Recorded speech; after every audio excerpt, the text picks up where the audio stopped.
నిన్న అచ్చంపేటలో కేటీఆర్ చేసిన వ్యాఖ్యలను మంత్రి జూపల్లి కృష్ణారావు తప్పుబట్టారు. ఆల్మట్టి ప్రాజెక్టు విషయంలో తెలంగాణకు అన్యాయం జరగకుండా అన్ని ప్రయత్నాలు చేస్తున్నామని స్పష్టం చేశారు. గత ప్రభుత్వం ఇచ్చిన ఏ ఒక్క హామీని కూడా నెరవేర్చలేదని అన్నారు. తాను మాట్లాడిన మాటలను కూడా కేటీఆర్ వక్రీకరిస్తున్నారని ఫైర్ అయ్యారు. తాను మాట్లాడిన మాటలకు కట్టుబడి ఉన్నానంటున్న మంత్రి జూపల్లితో మా ప్రతినిధి యాదగిరి ఫేస్ టు ఫేస్. నిన్న అచ్చంపేట బీఆర్ఎస్ సభలో BRS working president KTR Congress ప్రభుత్వాన్ని ప్రభుత్వం అమలు చేస్తున్న పథకాల విషయంలో తీవ్ర విమర్శలు చేశారు. మరి దీనిపై మాట్లాడేందుకు మనతో పాటు మంత్రి జూపల్లి కృష్ణారావు గారు ఉన్నారు. ఆయన అడిగి మరిన్ని విషయాలు తెలుసుకుందాం. చెప్పండి, నిన్న కేటీఆర్ మాట్లాడుతూ కాంగ్రెస్ గవర్నమెంట్ అమలు చేస్తున్నటువంటి పథకాలు, తర్వాత ఇరిగేషన్ ప్రాజెక్టుల మీద ప్రధానంగా విమర్శలు చేశారు. వీటిని ఎట్లా చూస్తారు మీరు? కేటీఆర్ అచ్చంపేటలో మాట్లాడిన ప్రతి మాట కూడా వాళ్ళ కార్యకర్తల్లో విశ్వాసం నెలకొల్పడం కోసం మాట్లాడిన మాటలన్నీ కూడా పచ్చి అబద్ధాలు. 3-4 అంశాలు. పాలమూరు ప్రాజెక్టు 90% పూర్తయింది మాట్లాడండి. రేపు వచ్చి చూపిస్తాడా? ఇంకా 50% పూర్తి కాలే. వాళ్ళు కేవలం పంపులు, మోటార్లు, సర్జిపూళ్ళు, రిజర్వాయర్లు చేసింది. అది కూడా ఇంకా పూర్తి కాలేదు. ఇంకా పూర్తి కాలే. మిగిలిన 50% ఇంకా 50% శాంక్షన్ ఇవ్వాలి. Main canals, distributors, minors, subminors, field channels వీటికి శాంక్షన్ ఇవ్వలే. అంటే ఇంకా 40,000 కోట్ల పైచలు ఖర్చు పెట్టాలనుకుంటా. మరి అది కాకుండా 90% ఎట్లయినట్టు ఒక మోటార్ ఆన్ చేసి నార్లాపు రిజర్వాయర్లో నీళ్లు గుమ్మరిచ్చేసి 90% పూర్తి. అంటే కేవలం అప్పుడున్నటువంటి శాసనసభ ఎన్నికల్లో ఓటర్ లబ్ధి కోసం మాట్లాడిన అబద్ధపు మాట. రెండవది, ఆయన మాట్లాడిన దానిలో రెండవ అబద్ధం, నేనేదో వచ్చే 10 సంవత్సరాలు పార్టీ అధికారంలోకి వస్తుందో రాదో, నేను గెలుస్తున్నా లేదని మాట్లాడినని చెప్పిండు. ఇంతకంటే అబద్ధం ఒకటి ఉండదు. నేను మాట్లాడింది నిజమా అబద్ధం అనేది కేటీఆర్ తేల్చాలి. నువ్వు రేపు వస్తావా, ఎల్లుండి వస్తావా, అల్లుండి వస్తావా? నువ్వు చెప్పిన ప్లేస్కి నేను వస్తా. పాత్రికేయులు ఉంటారు, 2 మైకులు పట్టుకుందాం, నువ్వు మైకు నేనో మైకు. నేను మాట్లాడిన వీడియో డిస్ప్లే చేద్దాం. అది విన్న తర్వాత, చూసిన తర్వాత అప్పుడైనా నీకు నిజాయితీ ఉంటే, కనువిప్పు కలిగితే, నీవు చెప్పిన ప్రకారం నేను మాట్లాడినట్టయితే నా 2 పదవులు రేపే వదులుకుంటా, రాజీనామా చేస్తా. మరి నేను మాట్లాడింది గడిచిన 10 సంవత్సరాల క్రితం కొల్లాపూర్ గురించి నేను మాట్లాడితే ఇప్పుడు వక్రీకరించను. నేను అది చూసిన తర్వాత నేను చెప్పిన దానిలో వాస్తవం ఉంటే ఒక మాట, నాది పొరపాటు నేను చెప్తే చాలు, నేను నిన్ను రాజీనామా చేయమని చెప్పా. నీవన్నది వాస్తవం అయితే నేను రాజీనామా చేయడానికి సిద్ధంగా ఉన్నా. అంటే ఇటువంటి అబద్ధాలు.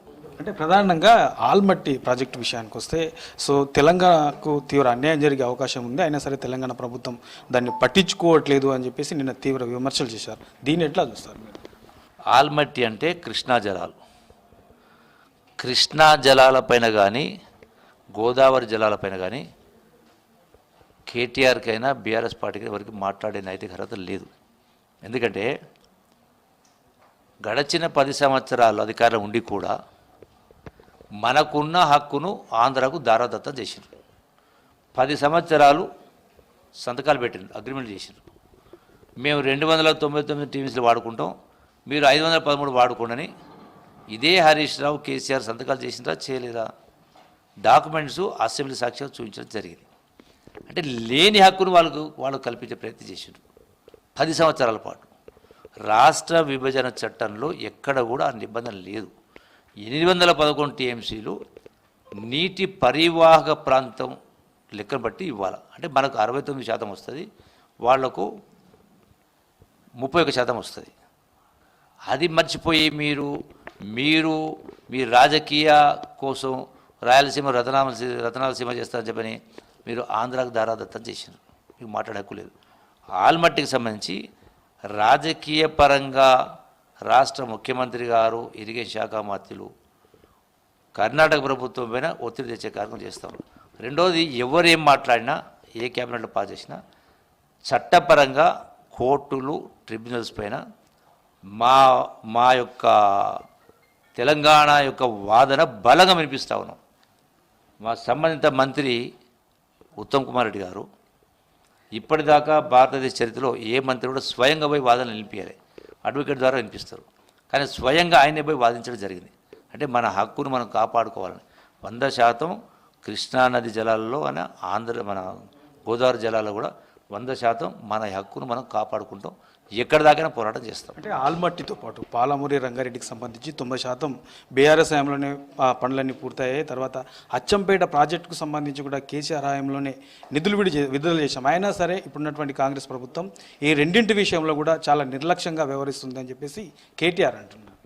నిర్లక్ష్యం వహించింది కేసీఆర్. కుర్చేసుకొని 2 సంవత్సరాల్లో పాలమూరు ప్రాజెక్టు పూర్తి చేస్తున్న కేసీఆర్ కాళేశ్వరంకేమో 1,00,000 కోట్లు ఖర్చు పెట్టినారు, పాలమూరుకేమో కేవలం 30,000 కోట్లు. ఇంకా 30-40,000 కోట్లు ఖర్చు పెడితే తప్ప కెనాల్స్, మెయిన్ కెనాల్స్, డిస్ట్రిబ్యూటర్ ఇవన్నీ శాంక్షన్ ఇస్తే తప్ప, శాంక్షన్ ఇచ్చినాక టెండర్ వేసి పన్ను పెట్టి పూర్తి చేస్తే తప్ప అది పూర్తి కాదు. చారాన చేసి బారాన చెప్పుకున్నది వాళ్ళు. మేము 2 లక్షల రూపాయల అప్పు వడ్డీ కలిసిన వాళ్ళకి చేస్తామని చెప్పినాం, అదే ప్రకారం చేసినాం. అంతకంటే ఎక్కువ ఉన్న వాళ్ళకి చేస్తామని చెప్పలేదు, చేయలేదు, చెప్పిన ప్రకారం చేసినాం. కేటీఆర్ మాట్లాడిన ప్రతి మాట కూడా అన్నీ కూడా పచ్చి అబద్ధాలు. వాళ్ళ కార్యకర్తలను కాపాడుకోవడం కోసం మాట్లాడిన మాటలే తప్ప అవన్నీ కూడా అవాస్తవాలు. సో ఇది మొత్తానికి నిన్న కేటీఆర్ చేసినటువంటి వ్యాఖ్యలను కూడా కేవలం పూర్తి స్థాయిలో అవన్నీ కూడా అబద్ధాలు, కేవలం వాళ్ళ కార్యకర్తలను నమ్మించుకోవడానికి మాత్రమే ఆ వ్యాఖ్యలు చేశారని చెప్పేసి మంత్రి చెప్తా ఉన్నారు. కెమెరా పర్సన్ ప్రవీణ్తో యాదగిరి, V6 న్యూస్, హైదరాబాద్.